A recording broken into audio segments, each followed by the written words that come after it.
Hello, good evening, everybody. We're going to talk today about class, and we're going to talk about the 10 classes that come in the Adventurer's Guide for Shatterheart. Um, Class is probably the feature that people most complain about in role-playing game systems. They don't like certain classes. They think certain classes are overpowered. They think certain classes are not worth playing or not living up to the idea of a class that people have in their heads. Now, systems don't have to have classes.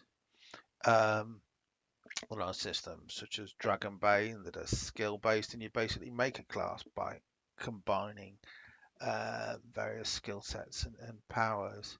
It's tempting to go down that route. However, it's probably a little intimidating for beginners, and because we wanted to attract the widest possible audience for Shatterheart, we decided rather, go the opposite direction in a sense, in focusing on um, making classes better, making the best paladin, the most outrageously good warrior, etc., as people imagine it in their minds for each of the classes. Um, the other thing we've done is we've no multi-classing. That was a fundamental design feature because it's at the heart of many of the problems in Dungeons and Dragons, and it keeps doubling down on the point, that the larger part of the classes chapter in the new 2024 edition is subclasses.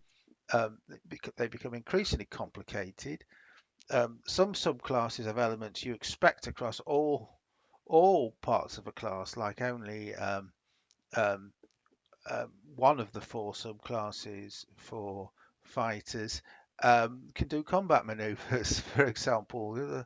The three cannot, and some of them have their own unique mechanics, special dice, and so on, a point, and so on. You thought, well, why just make it a universal points-based system? So rather than going down the subclasses route, we are focusing on making each of the classes modular, very flexible in kind of building the kind of specialism within each class. So, you can have dozens of different specialisms within some of the classes rather than just four. And we feel this is a better system, a better balance, simpler, particularly at mid levels and so on. Now you could go down an archetype system like Pathfinder, which allows specialisms but not multi-classing.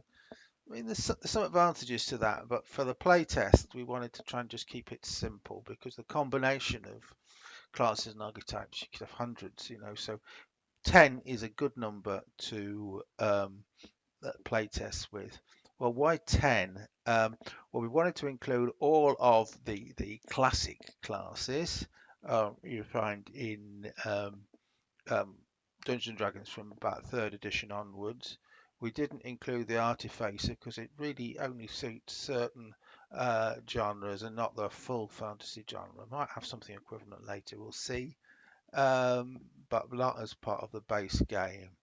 Um, we didn't include the kind of wizardy classes that were introduced from third edition onwards, like fourth edition onwards, like warlock and sorcerer. Well, firstly because they were too much like um, the wizard.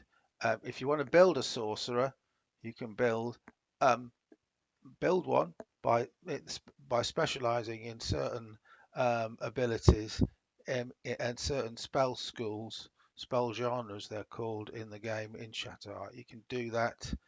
Warlock, we felt there were certain structural problems in terms of lore. They're identical to sorcerers. You gain your powers from innately from a higher power, identical to sorcerers. It's just that they only had a couple of spells and they're a bit of a warrior and so on, and a bit of a multi-classing mess. Again, if you want to have a warrior that specializes in fighting with swords and so on, I mean a wizard, you can do that in Shatterheart. But you can also have um, uh, varieties and types of wizard that you don't have in Dungeons and Dragons, like a witch, for example. Why not witch?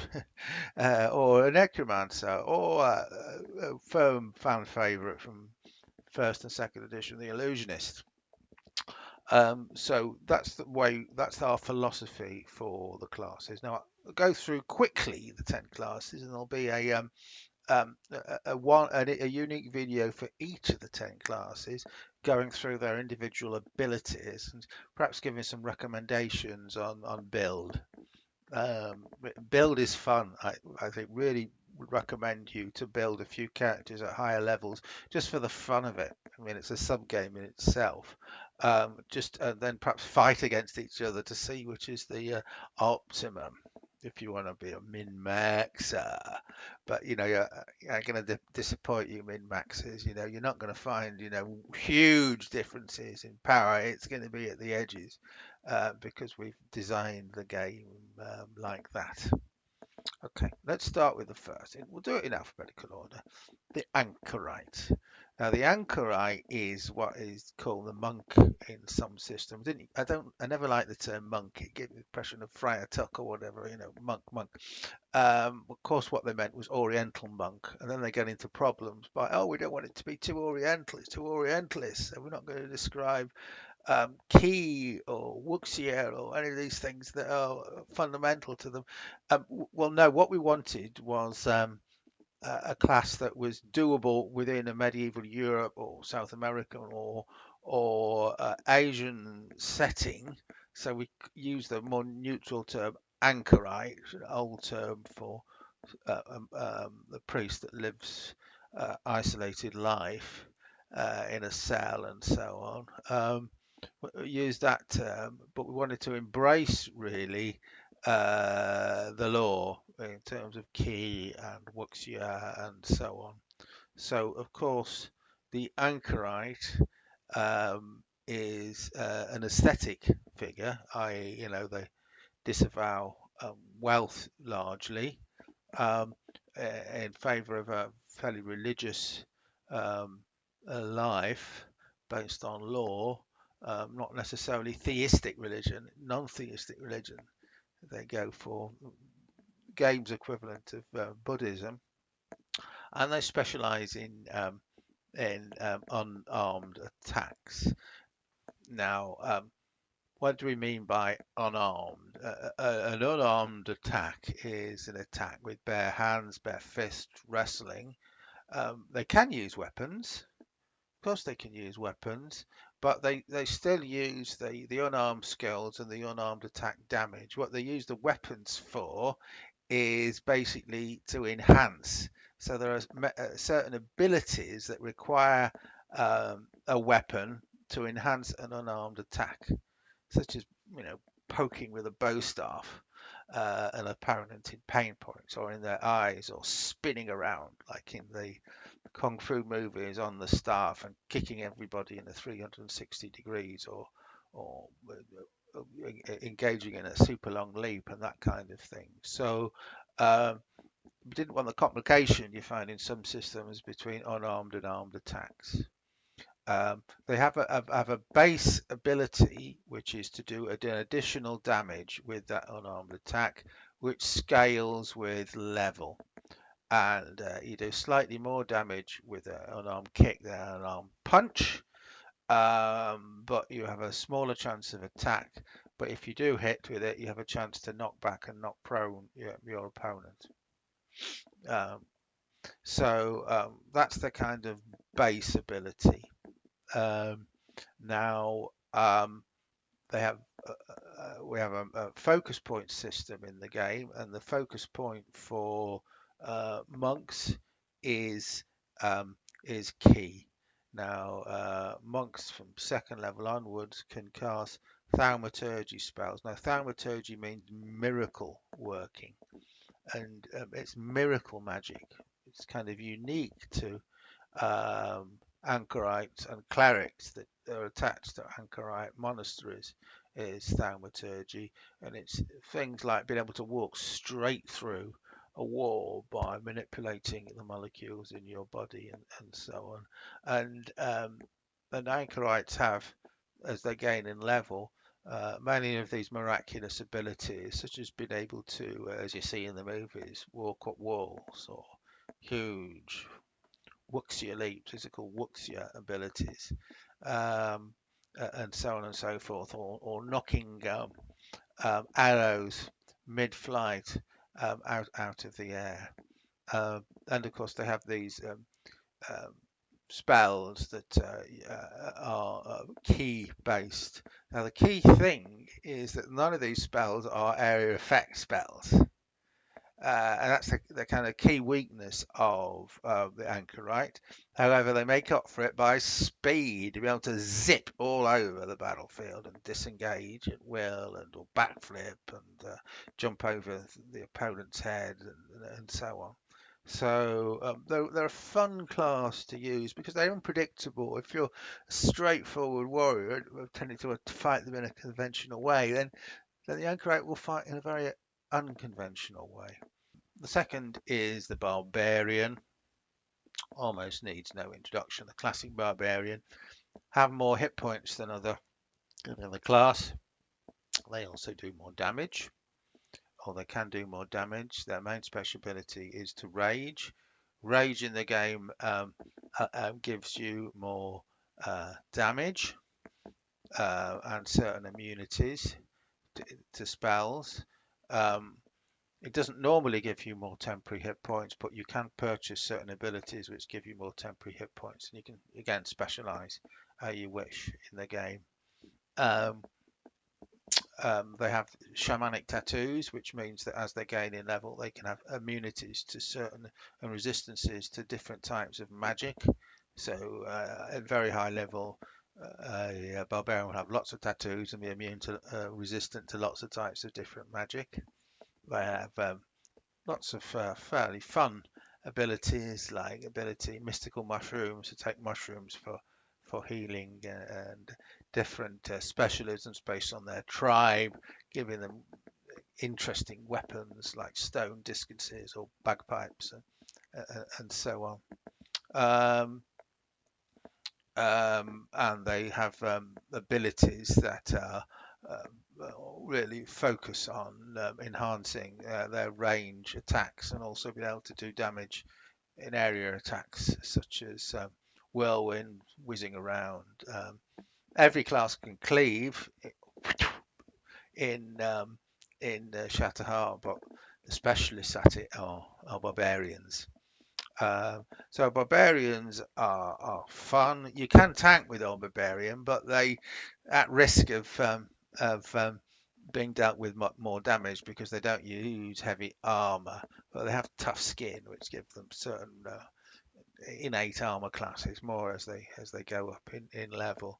So you have to really, if you're playing a barbarian, you have to kill your opponent quickly, and it's probably best if you're backed up uh, by warriors or other tanking classes, and you're the one that comes in and does the coup de grace, bam, bam, bam, at the appropriate point. As in the movies, Conan was always backed up by warriors, wasn't he? Um, Perhaps in the books he was more of a solo player. So barbarians are a lot of fun. Bards are performers, and we're entirely neutral as to what type of performer they are. They act in troops, which are um, um, organisations that sing or play opera or act, and their skills are performance skills. It could be singing, it could be acting, it could be dancing, and through these they they enact their abilities. They have certain abilities to support through performance, to bolster, to make brave, to heal through lullabies overnight, sleeping, and so on. What they also have abilities, which is a magical ability called the Battle March, which really is a support ability to all those that can hear or see the performance within range of the bard. They have access to harmonic magic, which is musical magic, which they sing or play, and they have a very wide range of weapons, wide range of spells in the harmonic spell genre. The harmonic magic school. The next class is the outlaw class. Sorry, the druid. We're going alphabetical order, aren't we? The druid class. Edit that bit out. The druid class. Now the druid class, um, based on nature, and in many books there's only really one type of druid, which is based on temperate. But there's many types of druid as there are biomes. There are desert druids. There are coastal druids, and there are names for these in the Adventurer's Guide. Uh, we did a deep dive into Druidic culture, very much focused in the UK and Ireland, Druidic culture, where the Romans said that the Druids were the home of magic. Um, so it's what's called ovate culture, which is based on divination and understanding of nature. Druids, above all, are friends of nature. They roll at edge when they're in a druidic grove or in a stone circle for druidic magic. They're required to touch the ground when they're casting druidic magic. If you levitate a druid, woo, you've got their main weakness, really. Um, they become powerless. Their main classic, um, they've got a number of powers. They have, good at dowsing, for example, detecting water and treasure, precious metals underground. Have Morris dancing power. Um, they use what's called sylvan sigils, which are twigs. They carry different twigs of the sacred trees to either enhance different spells or resist against them. And the higher level you are, the more of these sylvan sigils you can have in order to specialize in order to vary your magical abilities. Um, their main specialist ability is to beast shape, to transform into different animals, and the higher in level you go, the more ferocious the animal, the more damage you can do from in animal form. And um, Druids could be a lot of fun, often underplayed class in some games, which is a bit of a mystery because not particularly underpowered, got lots of powers, very powerful healing powers. Uh, but we've tried to make them even more fun with abilities such as their Morris dancing ability and other abilities and so on. You really do feel the lore, I think, with the Druid class. Outlaw class. We use the outlaw class because the name of rogue seemed a bit inappropriate. They thought thieves, they're not all thieves. Rogue. So outlaw is describes what outlaws are. They live outside the law, whether it's as a spy, an assassin, an executioner, a thief, and all outlaws have what's called an illegal profession, and that was the basis of their skills. They're very skills focused. There's a lot of specialist outlaw skills, so much so that you don't get them all at first level. They're spread as your choice, which you go for between levels 1, 2, and 3. So it's lay and disarm traps, distracting tricks, and so on. Cut purse, um, lockpick. There's lots of specialist outlaw classes. The specialists at nasty fighting, not fighting face to face. They have the sneak attack ability, but you can't sneak attack everything. It's usually when your opponent is off guard, or you've made a special preparation for the attack, or they're distracted, um, or you're carefully preparing with an aimed weapon. There is a ability to sneak attack with aimed weapon, which was badly lacking until the latest edition in Dungeons and Dragons, and it was a good edition. So we've taken that useful innovation there forward. It was long overdue. Um, Now they have nasty fighting abilities like ability to fart and swear and insult your opponents and get edge that way.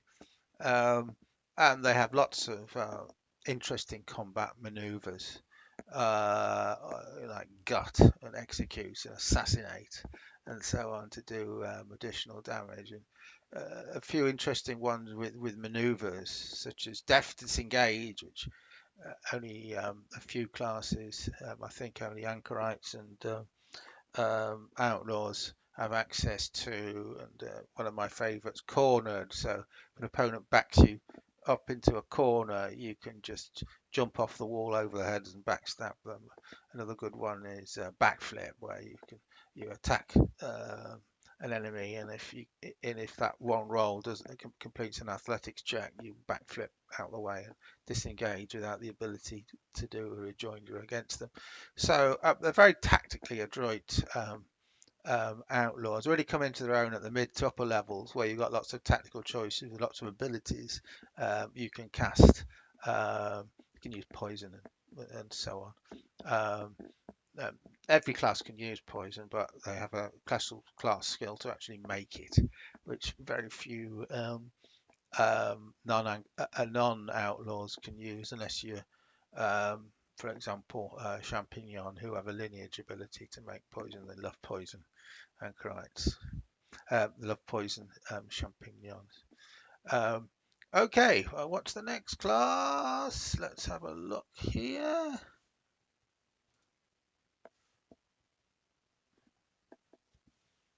Oh yes, OP Paladin.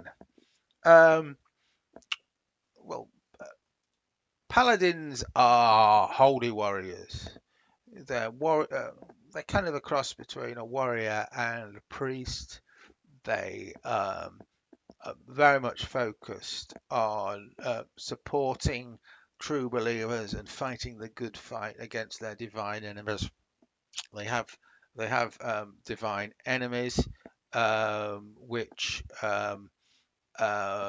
they gain extra damage against. Their main class ability is to smite, which is the ability to endow your weapon with additional magical damage, such as radiant damage, and at higher levels to do additional effects, such as to stun and so on. And they have healing abilities, and they have lots of abilities through divine spells to create auras, which is areas of effect where to fry undead or to create healing or to support your neighbours and make them brave and so on. They're a fun class, but you have to role play them quite strictly. It is why they sometimes have a bad rep, but I think it's necessary to if you're going to get the vibe of a paladin. They're great heroes, but with great powers come great responsibilities. Rangers.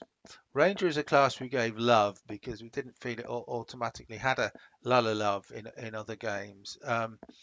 They are wilderness warriors, also specialist in Wame's weapons, specialist um, in tracking and surveillance and sneaking.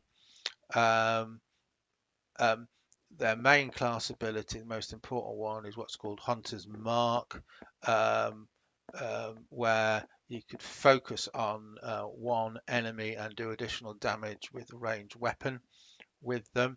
We've made this a non-magical ability, but it requires magical concentration. So, and the concentration being that not that you don't cast a spell, but you have to keep to the same target. So you can cast another spell, such as a fire arrow, or whatever, while you're doing Hunter's Mark. So that makes the ability in the class vastly more flexible, tactical, and fun to play.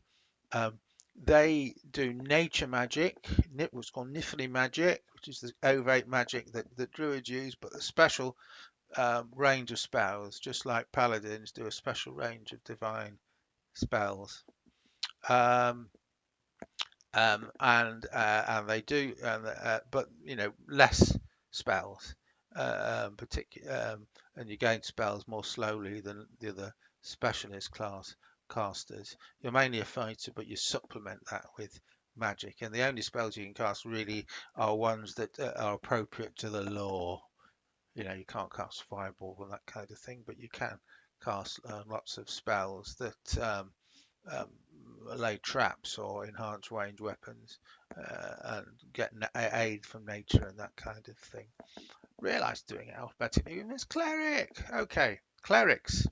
Um, clerics are priests, and they are priests of a religion. And this is really important because when you're a priest, when you're a paladin, picking a religion is optional. It's useful, but optional for all classes apart from clerics and paladins. You have to pick. That's because you have to design a backstory which is based on your religious profession, which is based on your religion.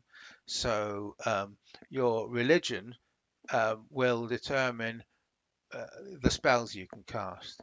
All clerics can cast divine spells, spells that are granted through your um, your god, your deity. However, you have to pick one other spell genre. For example, you could be the god of war or the god of fire, and then you get the spell genre that's appropriate to that, and the weapon that's appropriate to that. So you can have a very, very different cleric build than, depending on their religion. They're a support class, and because they're a support class, um, um, they specialize in healing. Druids can do healing as well, but they just do it in a very similar but slightly different way. The Druid healing, what's called ovate healing ability, is slightly different, works in a slightly different way than the cleric healing ability. And we've buffed healing a bit. Um, it, at higher levels, it's hardly worth the healing, just one dice of healing. So healing scales on your level. It's basically a quarter. Typical heal, a minor heal, is a quarter of your squish points plus the person or monster being healed a deal value, and that is a minor heal.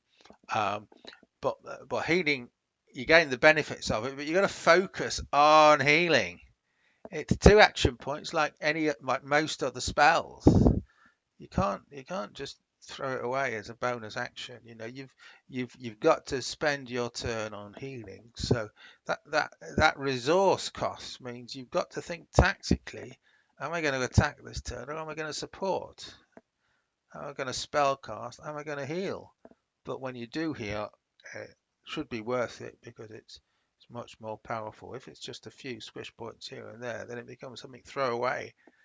No resource cost, no real tactical choice or disbenefit for choosing it. So I'm sure we'll get criticised. People say, "Oh, I want to be able to do healing as a single action point." No, it's 2 action points. So that's the cleric. Um, okay, we'll come on to the last two, which are warrior and wizard. Warrior is um, well, they're the fighters. You can be one of many types of fighters, but we assume that if you're a warrior, you come from some kind of military background, even if it's informal, such as guerrilla fighter or mercenary. You have military training, and that gives you certain abilities and skills, such as um, warcrafts and fieldcraft, to be able to build military structures and defences and so on, to lead and understand tactics and inspire. So they're the most, in terms of weapon proficiencies, that they have more weapon proficiencies than any other class. Um, and to compensate for the fact they don't use magic at all, they have more fighting abilities. They learn them quicker once every level rather than every other level. They gain fighting um, action ability. So by the time you're mid-level, you have lots of these to choose from to, and you can choose in ways that support others, lead others, or um, has special attack abilities, some of which you can interpose, for example, between yourself and another character to save them or absorb some of the damage and so on. So I think we've tipped them that the caster fighter divide. They don't get multi attacks, but they do gain abilities, give them much higher chance of scoring a critical and doing a lot of damage. Uh, Shared to some extent also with the ranger and the paladin, all of which can, in the right circumstances, do a bam bam bam damage that can end or turn the tide in an encounter. The final one, a wizard. Well, we're going to do a special one on the wizard really, because it's the class with the most options really, because it has the most options in terms of how you build it, in terms of skill. We have is it 13, 15, I can't remember, spell genres. Each of these have a skill, so it can be so it's not all of which are available to wizards, because they're specialized forms of magic for other classes, such as nature magic or thaumaturgy, which are available to only druids and rangers and anchorites respectively. But all of the spell genres, such as mentalism and illusion, hex magic, evocation and sorcery, divination, arcane magic, and so on, all of the kind of classic magical skills, necromancy, etc. Each of those are available to wizards, so you start off with the kind of base magic skills such as arcane magic, divination, and enchantment, the ones that every wizard knows. And then the second level, you start in you use your second main specialist spell genre. So you could choose, for example, to have evocation and sorcery as your specialism and go forward. Now you can, as you go forward, specialize in magic that's innately granted by a patron or through learning. They're kind of two different paths. Um, we have a mana-based system.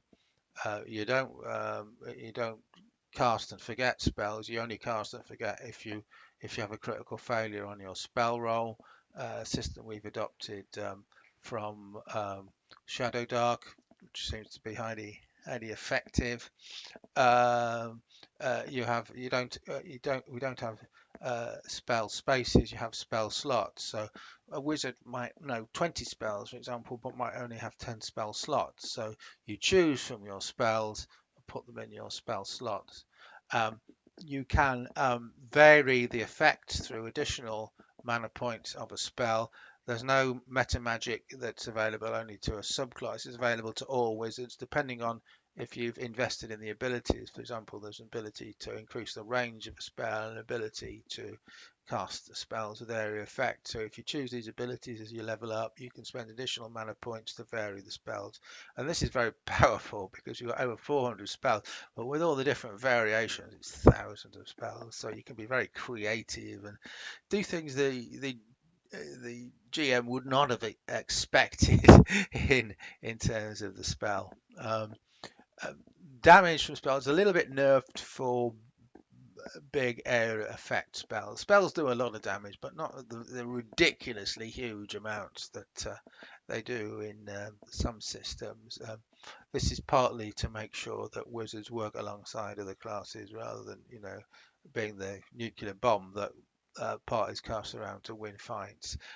Wizards are invaluable, particularly also when they're doing utility spells, not just combat spells. And there are special slots for utility spells to encourage people to take them up and not just leave them as second best.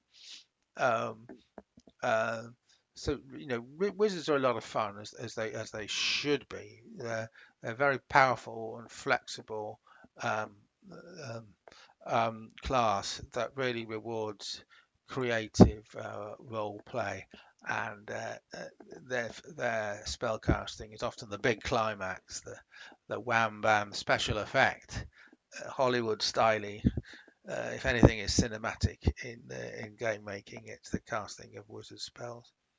Okay, thank you very much. That's a kind of brief overview of the 10 classes, and we'll come back to these one by one. We'll go through in a little bit more detail each of the 10 classes in 10 different videos and explain some of the key mechanics for each of these classes. But we'll do that over several weeks because we've now completed the introductory um, lessons, as it were, for the system. So the more specialized ones, looking at recommendations for builds for different classes and combos and so on, we'll do over the forthcoming weeks. Thank you very much.